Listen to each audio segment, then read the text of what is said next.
Something happened to my father when he was young.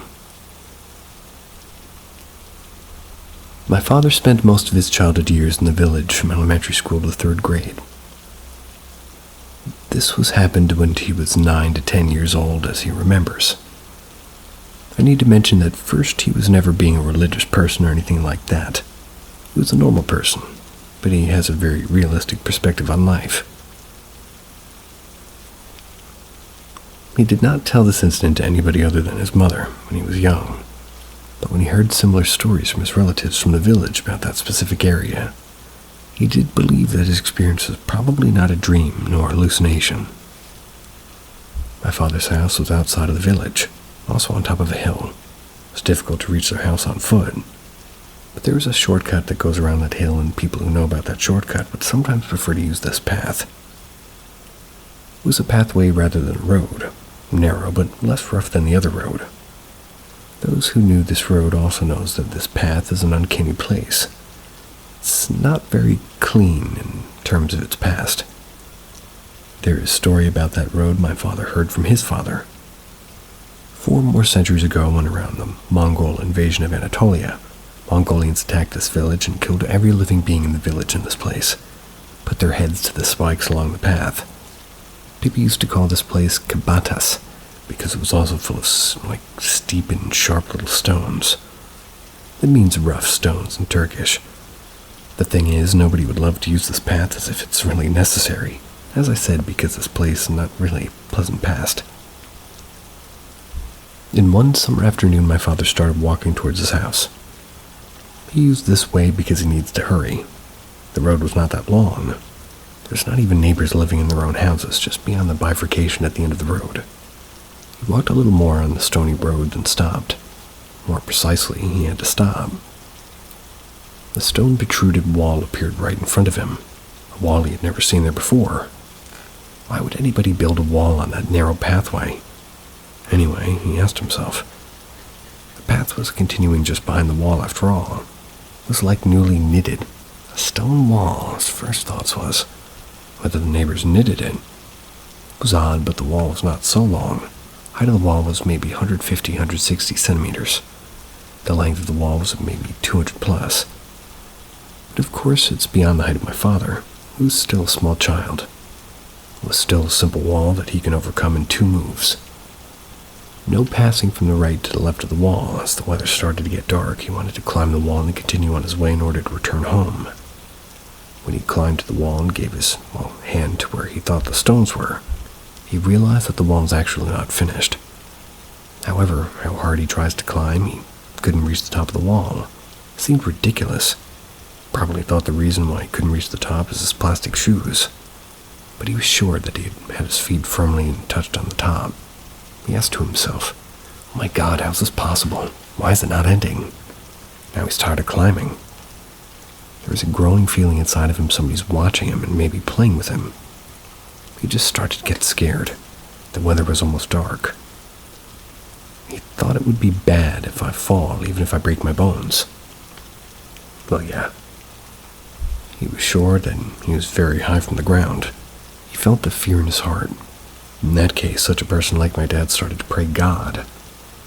Then he fell to the ground with the bang. The wall collapsed on its own, and my father was buried under the rubble. He couldn't get up from the ground. Then he thinks he was passed out there. A few hours later, my uncle saw my father lying there. Little boy, half of his body under the stones, caught his attention. He saw this child as my father. He was fainted. He holds him and carries him to the home. Tells my grandmother where he found my father, and my grandmother said, "Oh, my son, where are you? So tired.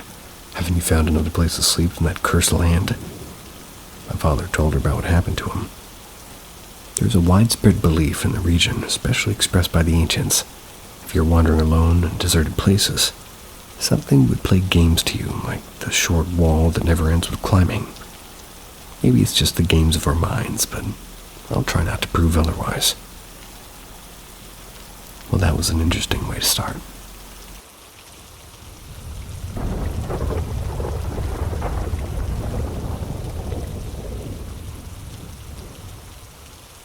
Unexplained voices in my house. Have you experienced similar? Regardless of my skepticism, I've experienced 3 incidents that I've never been able to explain. They happened between the ages of 13 and 18. Even now, more than 20 years later, they keep me up at night as I try to make sense of them. The first incident is as follows. Back when I was 13 years old, I was living in Manchester. I was with my mother. We'd been staying in a semi-detached house for a few years, but we're in the process of packing for a move to a new house in the same area. One night at approximately 7 p.m., my mother and I were sat at the living table watching TV.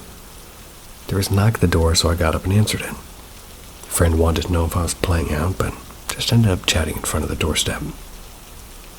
Suddenly, in the middle of the conversation, I heard a woman's voice shouting from upstairs. The voice said, "Hello, can you hear me? I'm over here, can you see me?" Immediately, my mother screamed hysterically from the living room. I ran into the room to check on her. She was sat on the couch shaking and truly looked terrified. I asked her what had happened.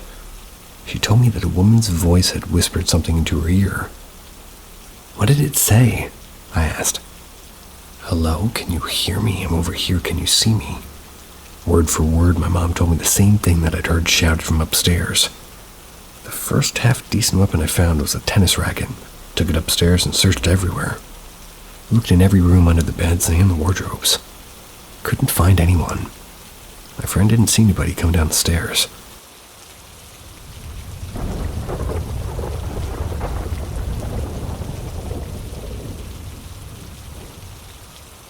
Something tried to open the bathroom door. It was late in the evening and I was in the living room watching TV. Bored with what was on the TV, I looked for the remote so I could change the channel. Checked all over for a remote. On the couch, under the cushions, by the TV, on the floor. After an unsuccessful search, I gave up and decided to read a comic. As we were mostly packed up for a move to a new house, the main living room the light had been removed. This meant that I had to take my comic to the opposite end of the living room where the lamp was. As I was reading, the TV turned off. First, I assumed that a power cut was the cause. Quickly ruled this out because the lamp was still on. So I went over to the TV and noticed the red standby light. This means that the TV, the old CRT type, had been switched off by the remote. I then turned around and saw the remote resting on the arm of the couch pointing at the TV. Given what had happened 2 weeks earlier, you can see my previous post, this was my cue to go upstairs to bed. Took my comic up to the bathroom and continued to read it in the toilet. And during this time I heard movement outside the bathroom door and I called out, "Mom, is that you?" I got no answer. The movement stopped. Again I called out and movement commenced. I leaned down to inspect under the door. 2 distinct shadows were moving about like shuffling feet blocking out the landing light. Now a little scared, I said, "Mom, if that's you, say something. This isn't funny." The movement seemed to get closer to the bathroom door, and that's when the door handle started moving downwards as if somebody was trying to get in.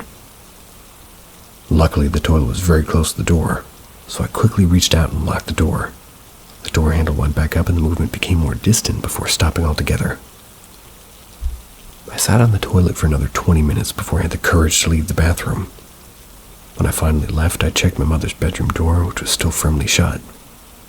I didn't hear the door open or close during the incident, and then ran into my room and jumped into bed and under the covers. I've considered the possibility that my mother was sleepwalking and simply not hearing me calling out. She had no recollection of trying to get into the bathroom. Maybe I didn't notice the sound of her door opening or something. After the first noise, however, I was on high alert, listening out for every sound, so I'm certain that I would have heard her door close if she went back to her bedroom. I'm not claiming that a ghost was responsible, it's just another experience that I've never been able to explain. I'm just hinting at it.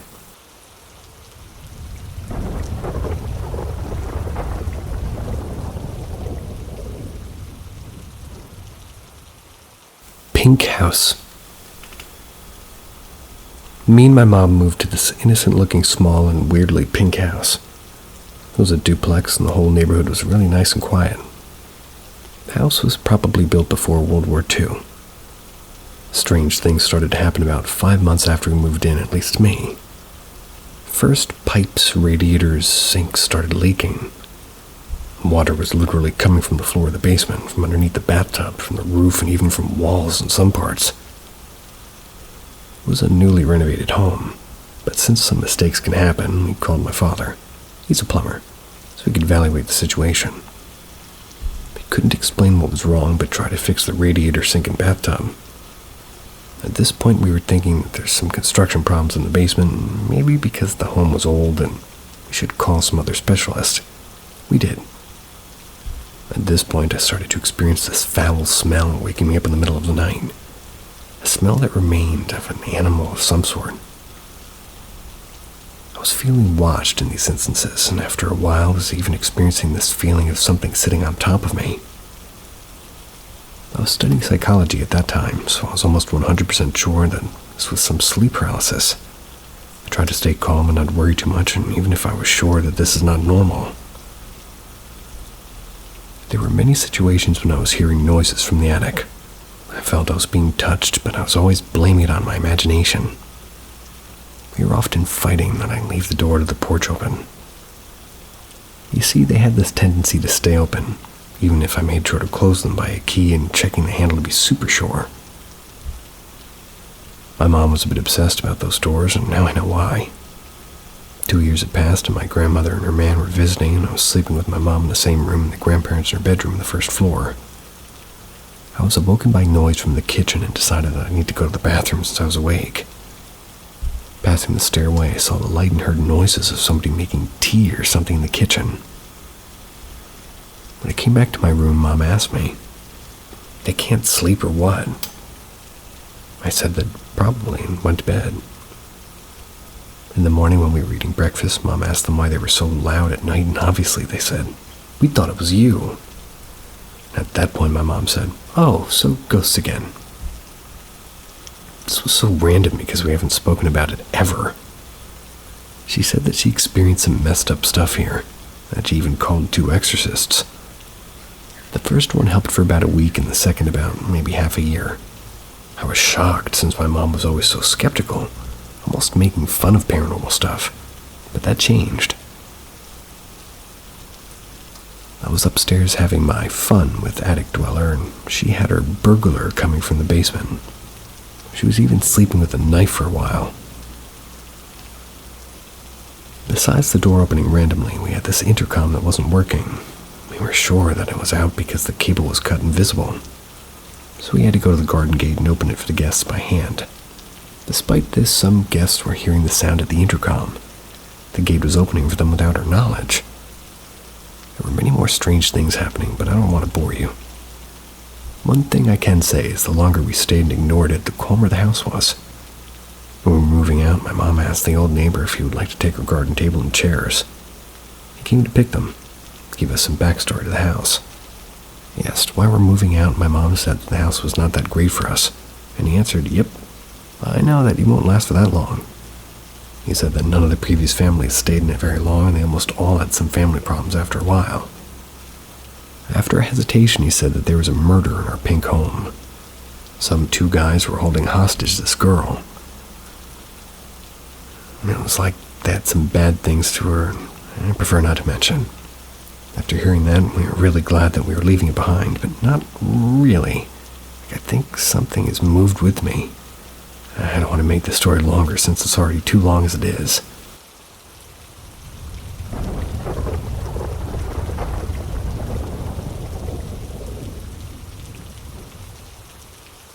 Nothing very wild happened, but I have a fairly creepy story about this morning. While getting ready for work this morning, I remembered I needed to go into our attic and count a few things for some renovation work I'm going to do in our house. We have a pull-down attic access that's located in the ceiling of our main hallway. It's almost directly above our bathroom door. My wife was in the bathroom applying makeup in front of the sink while my 22-month-old daughter was sitting at the bathroom counter, just 6 inches away from my wife. They were playing with their toothbrush.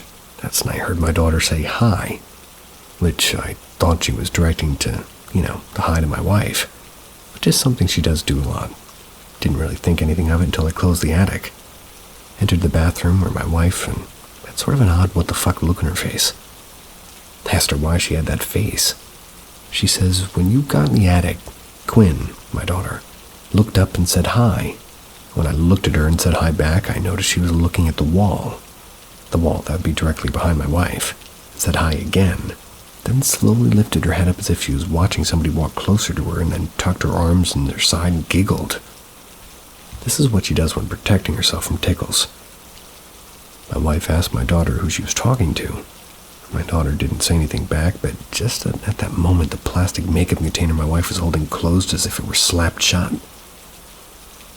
By this time in the story, I had come down from the attic and entered the bathroom, not seeing anything happen with my own eyes, but I did hear the conversation my wife and daughter had. This is the first ever quote-unquote experience my wife or I had ever since living in our house, 4 years. Beside maybe some odd giggling and random pointing that my daughter's done. But like I said, nothing wild, but definitely made an impact on my wife, who isn't a I believe in ghosts type of person. Usually calls bullshit on ghost stories.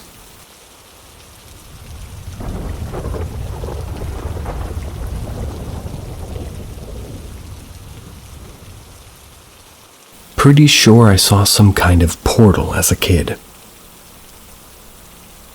This happened to me as a kid, and I still think about it a lot. At the time, I was about 12 or 13, I think. I was doing a kayak trip down a river in a very rural part of France. This was an autonomous trip, as we were carrying tents and all of our stuff, slept in the wild or campsite, and went down a significant portion of the river as a group with other kids and a couple of adults. For anybody who wants to go check out the kind of place it was, type HAUT-ALLIER, Google image. That's the region it was in. Very wild, with deep canyon-like gorges and lots of old deep nature everywhere. What I saw happened about 1 week into the trip. It was a 3-week trip. We were pretty far into the wild, and we stopped for the night in the riverbank and pulled my kayak into the beach and wandered a bit further. Wanted to check out where we would sleep. Just to explain the location, we stopped on a rocky riverbank that was slightly inclined toward a thick line of large trees with a clearing behind them. Suddenly, as I approached the trees, I felt extremely strange, kind of woozy, and felt compelled to look up toward the trees. I saw the clearing in between 2 trees with a very long open plain stretching out behind it, deep blue sky and a base of hill on the sides. This seemed so strange to me, as there really aren't any plains where we were, almost none to be honest. The view seemed very surreal, like it wasn't the same time and space we were supposed to be in. It felt like a fantasy landscape, even though it wasn't very far from some landscapes I've seen. In the background I heard some sort of musical piping, but it felt very ethereal and weird. I could hear it very distinctly, yet felt very far away, like an echo. The closest I've got to that sound since was hearing a high-pitched harmonica. It wasn't exactly the same, but it sounded a lot more crystalline and pure. I stared at the opening for what felt like hours. It must have been like a few seconds in reality until somebody called me and snapped out of it and looked away. Turned back and the opening wasn't there anymore. Just a regular clearing, no more planes or anything. I honestly don't know what happened. I don't think it could have been heat stroke or something, as I felt absolutely fine afterwards. We hadn't been that active that day. Weirdly, I felt a sense of longing every time I think about those planes, like I was supposed to go in or something.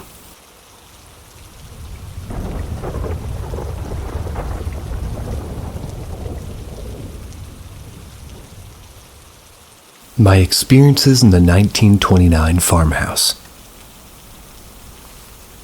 So I rent this house, but it's been in the family of my landlord Nancy since it was built in 1929. She lives 1.5 acres behind me on her own home. She also owns the house next to mine on the corner. Her house is built on family land in the 1980s. There's approximately 35 acres of bean farm. It's also part of this large plot I live on.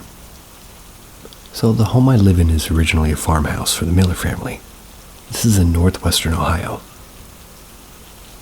Now we, being my husband, our 2 kids, and our dog and I, moved in here on the 1st of April this year. It's a quaint little farmhouse with 2 bedrooms. Original shiplap along with the mudroom walk and original millwork along the window casings and floorboards. The newest part of the home is the garage, which is completely made of cinder block and no frills. I absolutely love old homes and the original details, and we've been fixing it up For Nancy, our landlord. They suffer from esophageal cancer, and I want to make sure she's, looking after herself, not worrying about us or some peeling latex paint on the doors. Everything was normal about this place aside from some well water issues that were quickly fixed with the installation of a water softener. We really enjoyed being here. It's a quaint little house that's just big enough for us, and I love living here. Until one morning while I was getting ready for school. I'm going back to school for a degree in physical therapy after not being able to find a job in my original major, early childhood ed. I get up every morning at the same time at 6, and this particular morning my husband, who's a police officer, had the day off. He's going to let our kids sleep in with him instead of making me haul them off in the dark in the sitter's house. I was getting dressed in our living room as to not wake my husband or my son. They like to co-sleep with the lights on in her room when we saw it. The door to my children's room was open. Someone was standing there staring at me, half hiding behind the door frame. That someone was about a head taller than either of my children, with a full head of dirty blonde curls. In a second, it slowly pulled its head back and vanished. And now for reference, my daughter's bed's up against the wall, and the foot of her bed's right up against the doorframe to accommodate both twin-sized beds and their dressers in the same room. So there's, in fact, no way anybody could stand at the end of her bed and hide behind the doorframe at the same time. I raced into their room, and not only was my daughter asleep on top of her bed, but she was holding her giant cow stuffed animal. They were both tucked in. I woke my husband up, and he saw that I was visibly shook up. He said my pupils were huge and I was shaking. After explaining what I saw, he went and checked for himself. When he came back, I wasn't in any better shape. He asked if he should treat me for shock, and I said no. But I know what I saw. This was about 2 months ago, and the reason I'm sharing this now is because another incident happened tonight. To my husband. He was brushing my daughter's hair after a bath. He said a black shadow crossed the threshold into my children's room, and he yelled for me. Goosebumps were all over his arms and legs, and my daughter was asking, "Who's in there, Dad?" She's 3. Then as we're putting them to sleep, a little Tyke's Toy Circus goes off on top of their toy box several times. My husband calls for me from the bathroom to come and see what's happening, and it goes off. It does this one last time while I'm approaching it. None of their toys have ever gone off by themselves since moving here, especially not this one. It's a tiny circus that only makes music when the little acrobat on a tightrope that you lift up to one side and you make him slide across. We plan on installing cameras to their room in the toy area to keep monitoring the situation. And if possible, I'd like to post the findings here. But the 1929 farmhouse seems to come with a lot more than was listed in the rental agreement.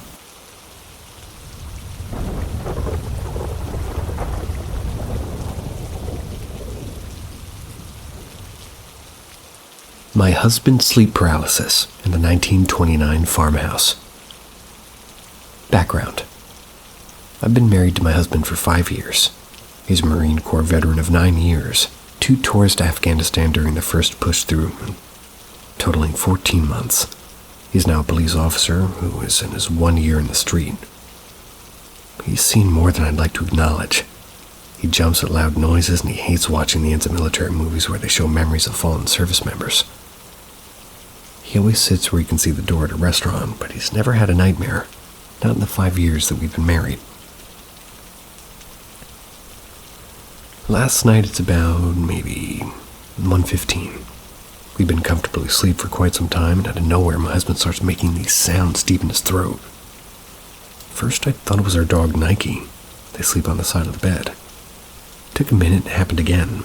Called out to her to shush, and she got up and put her head in the side of the bed, and while I'm reassuring her, he does it again. Finally realizing it's my husband, I shake him awake. His eyes fly open after a minute, and he whispers, "I saw it."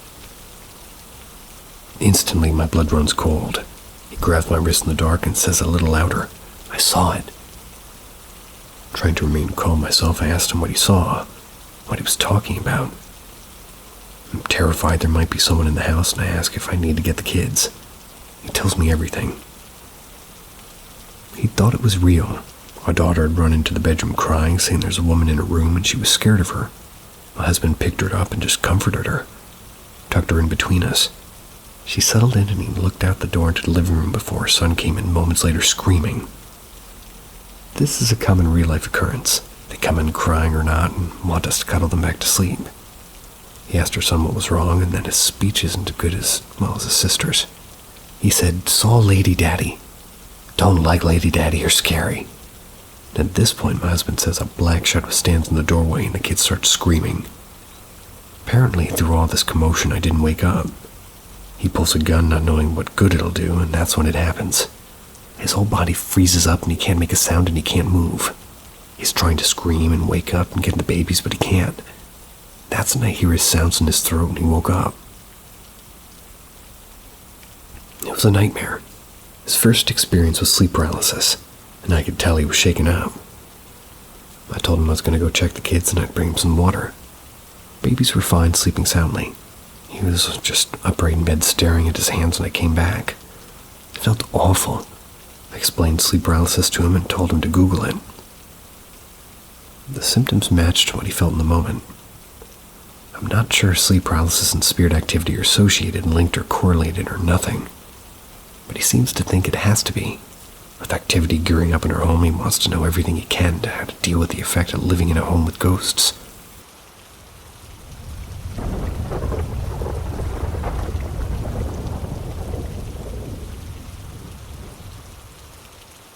When a ghost saved my mother's life. I have no way to tangibly prove the story I'm about to tell outside of my own word. It was a one-time anomalous event that myself and my sister experienced almost 10 years ago. But it's nevertheless just remained stuck in the minds of my immediate family, due to the amount of luck myself and my family experienced because of what occurs in the story. I refrain from lying about or exaggerating it. When I was about 10 years old and my sister 11, me and her were hanging out in her bedroom at about 11 p.m. Our bedrooms were right next to each other, so it was common for us to meet in her room late at night to talk and play her DS and such. After a while of sitting around and talking, me and my sister heard something very strange and startling. I've never been able to explain it. We heard what sounded like an incredibly automated, emotionless, disembodied voice speaking. I have no recollection of what specifically it said, but I remember its tone of voice like it was yesterday. It was vacant of emotion, almost robotic. It sounded deep and masculine. My sister had nothing in her bedroom, no radio, TV, computer, etc. Especially anything that could generate this noise naturally. This is 2009, so smartphones and the like weren't really available. We were obviously incredibly shaken by this, but decided not to act on it, especially out of fear, or knowing her parents or the older brother, giving away that we were still, staying up. We rationalized that it might have been somebody outside her window on the street or a nearby car radio. However, minutes passed and we eventually heard it again. It sounded more hurried and apprehensive this time. At this point, me and my sister were scared out of our minds. We ran to alert her parents. We were in my parents' bedroom on the second floor of her house. I elected to run downstairs to tell her mother. She was awake folding laundry while my father was asleep in the bedroom. When we got downstairs, however, we found her mother collapsed on the couch unconscious and foaming at the mouth. We immediately woke up her father and brother, who promptly called 911 and got my mother help. We would later come to know that my mother was having a seizure caused by a brain tumor. This tumor would later be successfully removed, and my mother's still alive today. I personally don't believe that there's any correlation between the voice me and my sister heard in my mother's seizure. I do, however, believe wholeheartedly that had me and my sister not heard that voice, my mother may not be alive today. Had we not heard it, we never would have gone downstairs and found her having the seizure.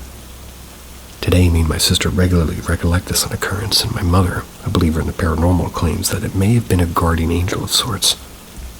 Regardless, I still owe a lot to that strange disembodied voice that me and my sister heard.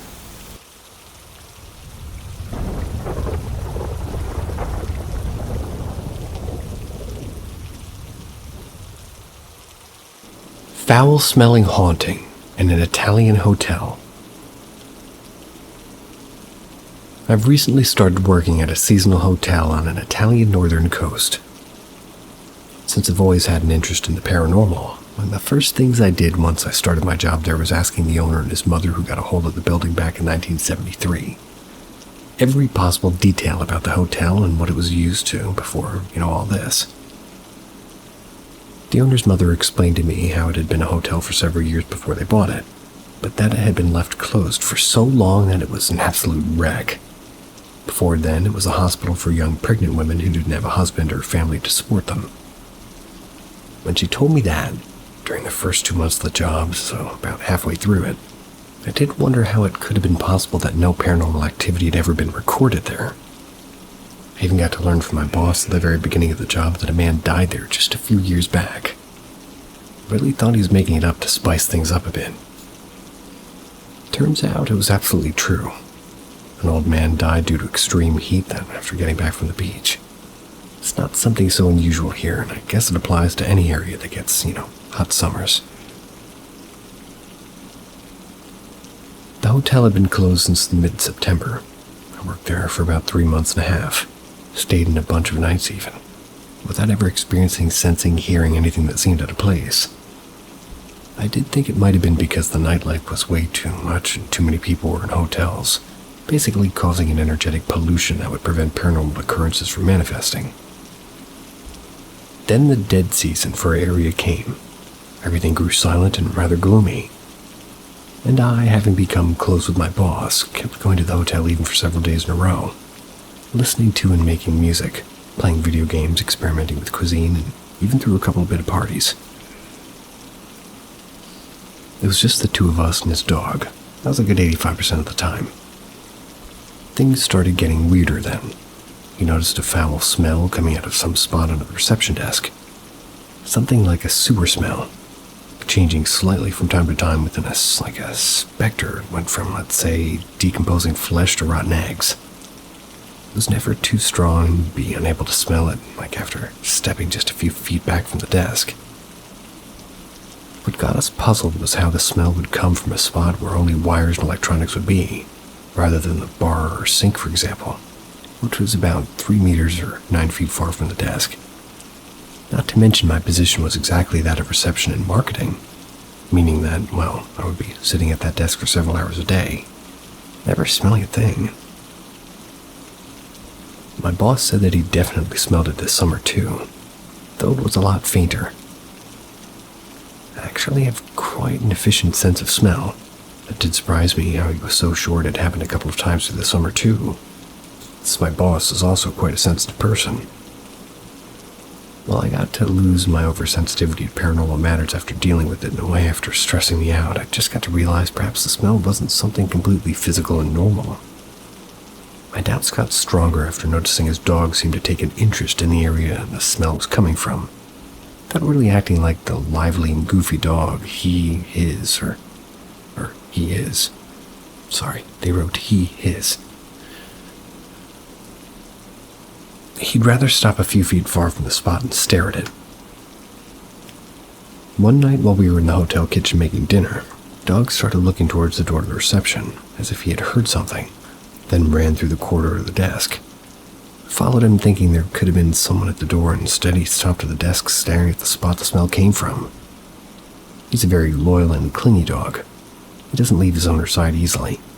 Still, he did the thing of running to the desk and staring at the same spot a bunch of times. I don't understand how we could sense something normal going on in there from another room several feet away, especially since he can't even hear you calling his name in normal tone from the same distance. To add up to it, this is where surveillance cameras come into play. One night, some guys attempted to get inside the hotel, thinking it was empty. My boss, who was actually sleeping there, heard them call the police. Got to check security camera recordings, which he showed me the next day. I was definitely hype about getting to see the videos, honestly hoping to spot something odd, and I wasn't disappointed. 2 things caught our attention. A strong glare in the back door's glass. It looked like a flashlight being moved from not too far inside the hotel, behind the curtains. A tall wall stands between our hotel and the neighboring one, making it impossible for the light to be coming from there. It lasts just for a few seconds and goes off and then on, then off. Happens about an hour before the culprits come in at about 3:30 a.m. Then between 4:30 and 5 a.m., a white figure comes out of the dark area in the back of the hotel running without activity in the motion lights. Then just seconds later, one of the intruders runs back into the same spot, activating the motion lights. What's odd about the first figure is, needless to say, how they don't trigger the light. The fact that they have no discernible traits, just a white human-shaped figure. And lastly, how it was coming out of a spot that had no way in, like there should have been a piece of tape where this person was walking in before running out. Something tells me there's a way for a person in a light-colored hoodie to look like that, then manage to run past a blind spot for the motion detector. Though neither I or my boss can wrap our heads around how that person got in that spot without, taking the only possible way in. The second figure looks so much more human. A shady yet casual guy in a hoodie. You can see where the hood ends and a few facial traits. Not much, since his head is turned almost completely back to the camera. It's rather puzzling how contrasting the two images are.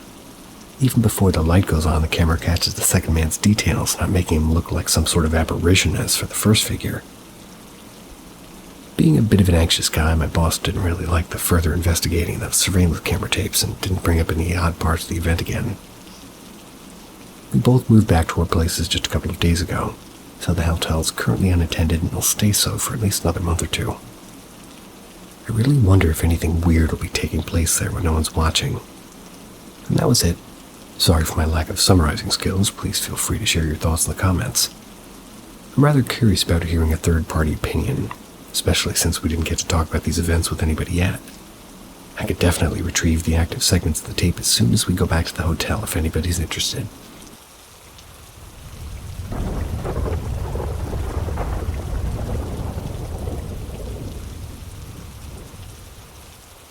Strange encounter on Countryside Road. I was on a car ride with my mother earlier today, going back to family house from the city. We were taking the usual road when about 6 minutes from our destination in an area just behind our neighborhood, we saw what seemed to be a mass of dim light, smoke or fog. It moved slightly from the tree area down to the side of the road and then flew away at a considerable speed. It disappeared into thin air as soon as we approached it with the car. I'm really trying to figure out a more, or let's say, realistic explanation for this. Something that doesn't involve some kind of spirit apparition. Not because I'm an absolute skeptic. I've had at least another notable experience in the past, actually, but this one feels so weird, I'm wondering if this wasn't some kind of rare atmospheric phenomena. To go further into detail, we were just about 6 feet far from the thing before it took off. It was rather large, but despite the size and short distance, neither my mother or I could discern any trait at all. It was a shapeless mass of white smoke. We got close enough to almost drive through it, it flew off and disappeared midair. Without changing shape like smoke or steam would normally do, it just gradually turned transparent and disappeared. Another thing that weirds me out is how it didn't seem to follow the airflow of the car at all. It just moved slightly to the left opposite to where it came from and then flew straight upwards. It was way faster than the car. Whatever it was, my mother obviously didn't want to hit it. I immediately looked up trying to follow it with my eyes, but I couldn't see a thing at all. Which also doesn't really make sense to me considering how visible it was before the car lights were close enough. It didn't seem to disappear into darkness, but rather to dissolve. Wondering if this can be compatible with any known atmospheric phenomena.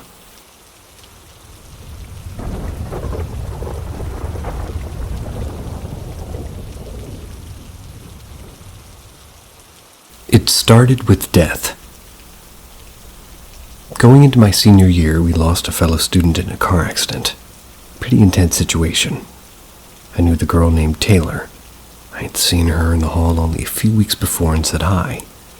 We were never great friends, but we had a few mutual, and we spoke pretty recently on a chat about a guy we both knew named Eric. They were a few years older than us. After Taylor passed away so tragically, and a lot of hurt was seeping into our community, the mutual friend was devastated at the news. He became important to the story. He met with her family for the first time after her death. I'll start with a lucid dream, daily often. Or rather, they're saying that they start the story with stating that they lucid dream pretty often. They have a very good idea what's happening in their dreams. Taylor came to me in a dream that night. I was looking at her from across desks when I never had a class together. I said, "Taylor, why are you here? Shouldn't you shouldn't be here." In my dreams, my friend Jade turned around and said, "Who are you talking to?" Taylor was disappeared before I could point out she was clearly there. All of a sudden, I was in this local graveyard beneath this tree in a hill with her. She just kept repeating in sobs, "I'm so scared, I'm so cold, I don't know why I'm here, please help me. I want my mom, I want to go home."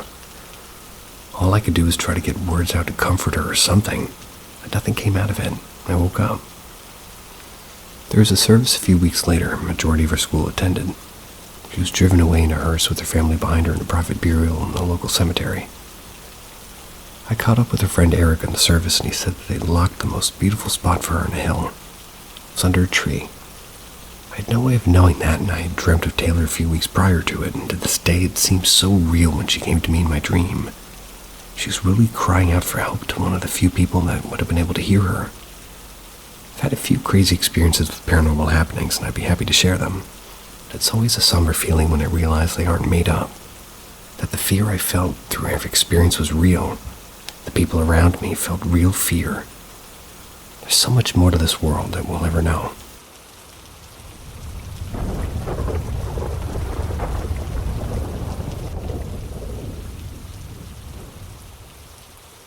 George, Casper's just friendly cousin. I'm in the military, separated from my spouse, but not divorced, so I'm still allowed to live in a house. I don't like living alone, so I invited my friends Kevin and Lola. I wanted them to stay with me, especially since money was tight after my husband left. All names are changed for this post. Earlier this year, in 2019, my housemate Kevin went on leave to visit his girlfriend, brought back a ghost that had been with her. At first, I was pissed because I used to be absolutely terrified of any ghost, nice or not, except for the one of my dead puppy who would wiggle his dog tags once in a while. Usually when I was in the toilet with the door shut, he'd like to follow me to the bathroom when he was alive. At first, nothing happened. I was happy for that. But then everybody, myself, roommate, guests, would hear shuffling and footsteps when everybody was asleep or when no one was home. First, it freaked me out, and we all laughed about it when Kevin told us that the ghost started bringing him cans of Coke in the middle of the night. Pretty much all this man drinks. I decided to give the ghost a name. George. George kept up the footsteps and shuffling, but there wasn't any definitive proof of his existence until one night 4 of us, Kevin, Elizabeth, Lola, and I, were drinking beer around the edge of the bar in the center of the kitchen. On the other end of the bar, against the wall about 6 feet away, were 3 wine bottles and a plastic water bottle that had been sitting there untouched and unmoved for months.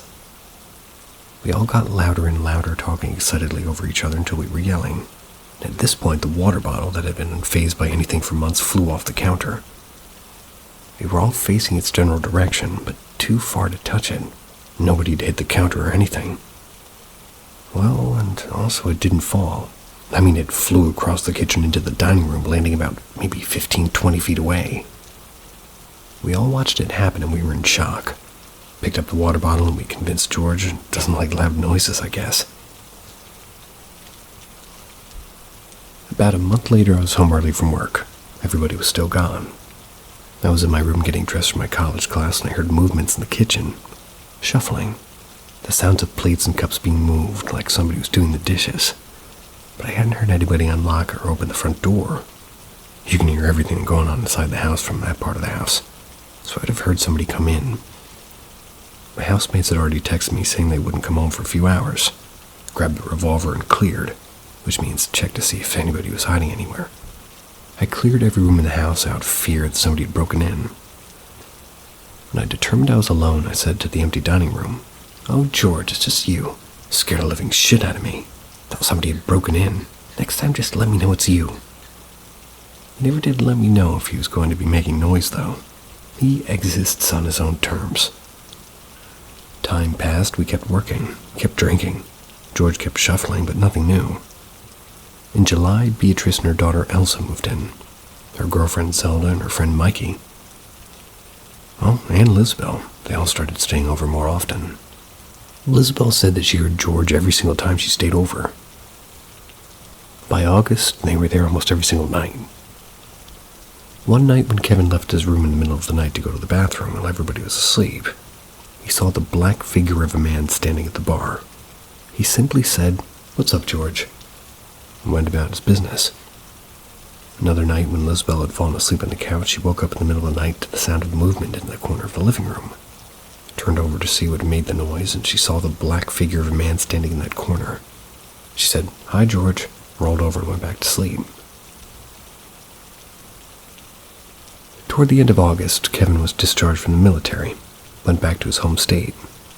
No one in the house heard or saw George after he left, and Kevin said he hadn't heard or seen him either. They didn't know where George had gone, and we were sad. A few weeks ago, at the end of October, Kevin came back to the house to gather belongings and visit. Still no sign of George. The week between Kevin leaving once again and everybody moving out November 1st, George made himself known again. Once when Lola was in the house alone, he turned on the water faucet. The second time, he did the same to Beatrice. Now, Kevin is in his home state, and Beatrice, Zelda, and Lola moved to another home. Vinny and Lola are back in the barracks. Think of a dorm, but a military. And I'm traveling across the country in my home state now. I've been discharged as well. We don't know where George is now, if he left with somebody or stayed in the house. We anxiously just wait for him to make his presence known. I'll update if he does.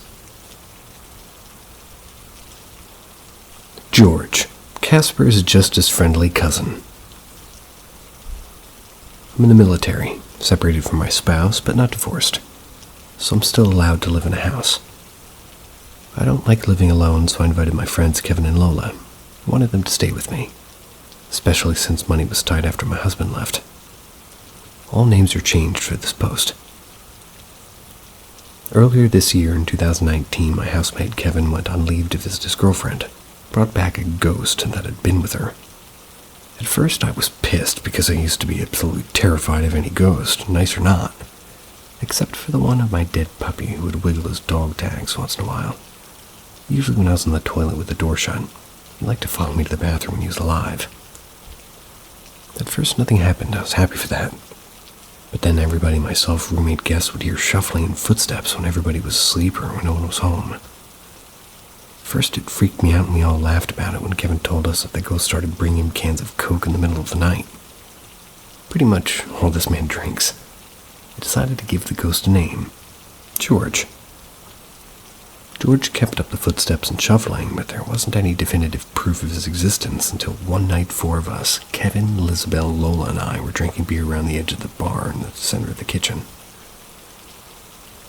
On the other end of the bar, against the wall about 6 feet away, were 3 wine bottles and a plastic water bottle that had been sitting there untouched and unmoved for months.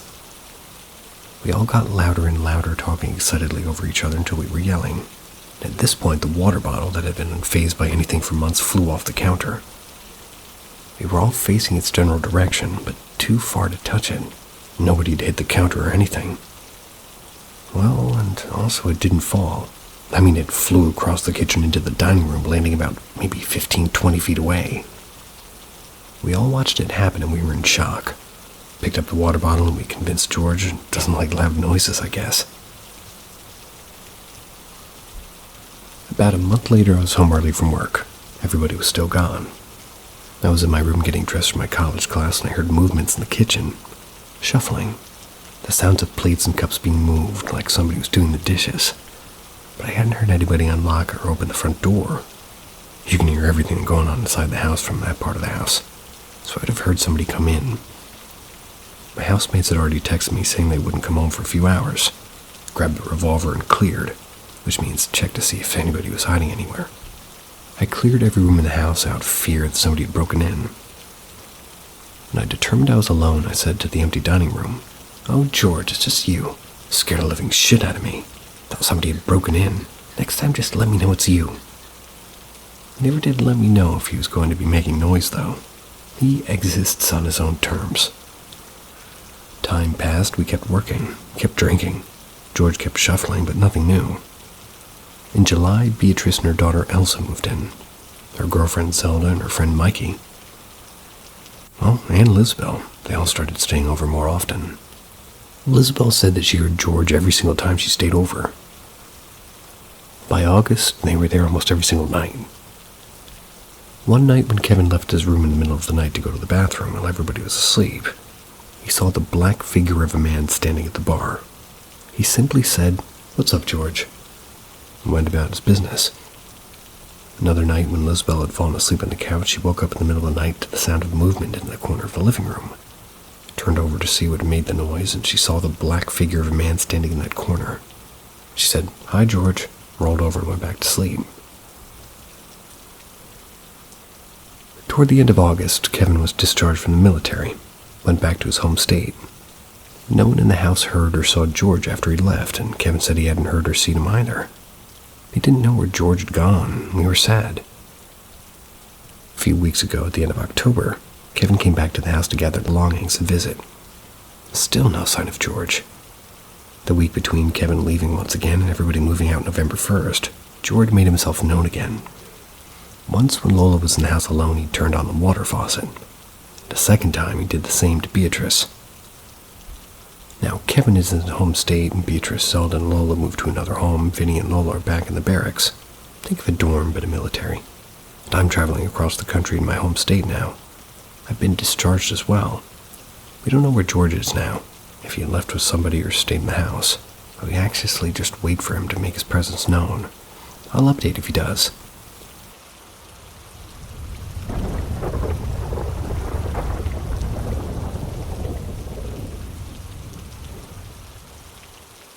I'm sure it just follows me. First experience, I was about 10, laying on the top bunk back against the bars. Felt a heavy poke in my back.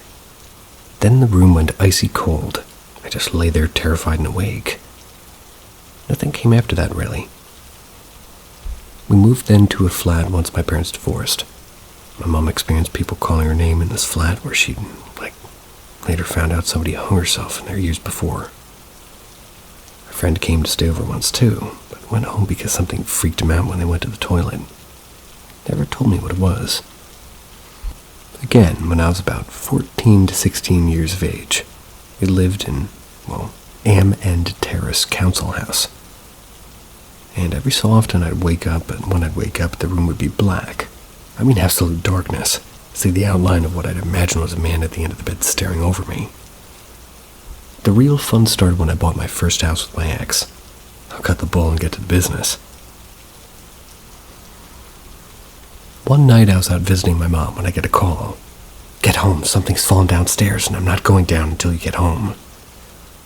Ever the believer, but not one to scare people, I get home and see what the score is. She said it sounded like a marble bounced around the tiles downstairs. We never had any marbles, nothing to fall and resembling the sound or anything. Anyway, we find nothing, so we potter about, till later that evening. She decides she's off to bed. I'm in the kitchen with the dog when we hear her gasp in shock and seeing her backing downstairs slowly, really slowly. She bursts into tears and tells me that something knocked on the door of the spare room. She comes to me in the kitchen where we get the dining room with the sofa where the dog would chill. That's when all of a sudden the dog goes berserk. I mean, she goes nuts. But whimpering too. She's scared but not backing down from whatever's in her kitchen. The kitchen, I shit you not, visibly gets darker and darker and darker. My ex then starts staring at me blankly as if to say, "What the fuck?" I get up in an act of bravado, shitting my pants to show there's nothing there. I get to the kitchen, it's icy cold, absolutely freezing, beyond anything you'd probably have in a house. The thing that started fucking about, it was in the far right corner, staring at me. Then it glided through the room in the landing area in the bathroom. I see her downstairs in the kitchen with the dog, then she shouts to get in, the fucking tap is on her upstairs. I was petrified, but I was the man, I can't be scared. Shat my pants in all honesty each time I went home. Anyway, other stuff I really won't delve into too much detail happened. Xbox turned on, TV channels would change, our washer in the chair would fall off and it would fly just randomly and naturally. Stuff would be pulled out of the cupboards. Not stuff from the front, stuff from the back. Dog couldn't do that, surely. Our taps and shower would turn on, all the normal stuff from a ghoul, if you will. And the laws just all dismissed it all, said we were imagining this stuff up and that we were living through it. Unreal.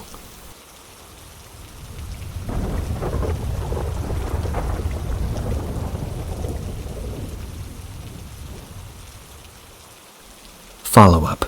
My workplaces are haunted. First of all, I cover work in 2 buildings. These include night shifts alone. One building is known to give people experiences, the other not so much. Till about a few years back. The first building was opened in the 1930s, pre-World War II. During the war, where it was bombed pretty bad. It was a main dock supply in the Navy, to supply the Army, etc. So the building was used as a mortuary for locals who perished. The place had a grand old hall and a crown court that's no longer in use. My first experience was seeing an orb in the CCTV. Thought it was just dust. But when it started prancing around, I knew it wasn't just dirt. A fly, maybe. Who knows? The next one was a while later. Right here, bangs in the building. I know it's old, but these were like heating systems kicking noises. These were doors slamming noises. One night on patrol, I went through a key code door. Beep, beep, beep, beep, beep, beep. I go through the door. Closes, I take no more than 5 or 6 steps, and all of a sudden, beep, beep, beep, beep, beep, beep. Something has entered the exact code to release the door. The door doesn't swing open. Just the code has released the magnetic lock. I'm frozen to the spot with my torch. I carry on my patrol, because I know I have to. Now I'm in the old courts area and I have to go through the old courtroom, past the dock area. Then I hear an almighty banging from down in the cell area. No, I absolutely did not go check. My return back to the office resulted in a phone call to be told I'm suffering sleep deprivation. Another experience. Looking up at the central block of the building at around 3 a.m. mark, I noticed the lights coming on. These lights are on a sensor system. Could have been a fly or something falling, but I saw somebody up there. There's definitely somebody up there. Someone working late I didn't know about. So, announcement, nothing. I go to check and no one, zilch. I log it, carry on the shift.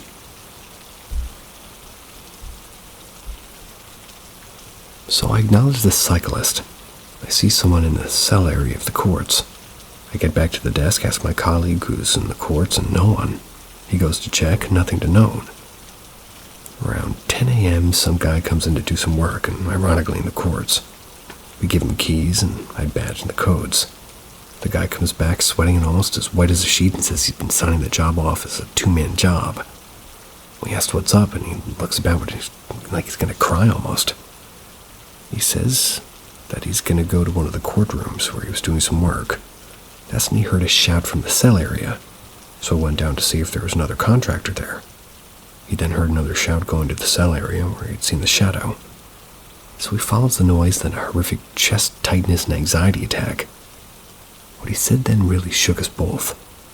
He said the first cell door was slightly ajar. Standing in the gap was a wide-eyed person staring him down.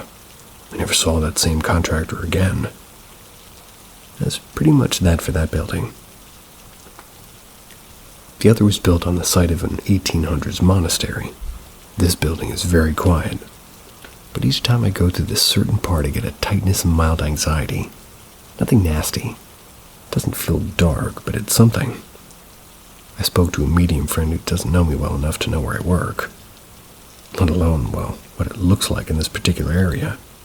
But when he reels off the decoration of the area, the particular part of the building, even the color of the carpet, he then says a little girl follows me around that area because I make her feel safe from the others.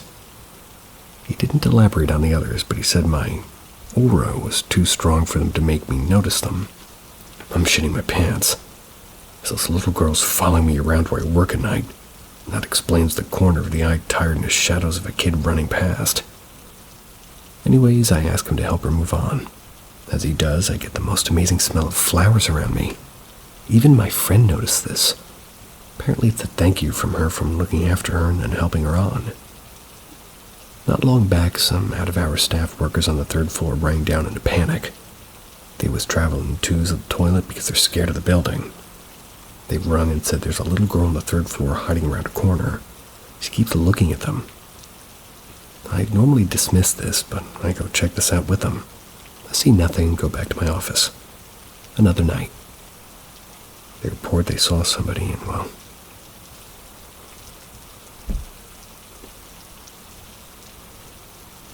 very odd. Without me doing anything, my phone is refusing to let me see the last sentence. There we are. I'd normally dismiss this, but I go check it out with them. I see nothing, go back to my office. Another night, they report that they saw somebody staring at them from the third-floor window while they were having a cigarette around 0200. They're outside about 15 minutes, them making jibs at me, and then tell them that I've been in here the whole time. Their faces drop instantly. They don't work the night shifts again after that. Well, that's the end of today's stories, and, well, today's stories were harder than other days, but looking forward to tomorrow. Thanks for listening. See ya.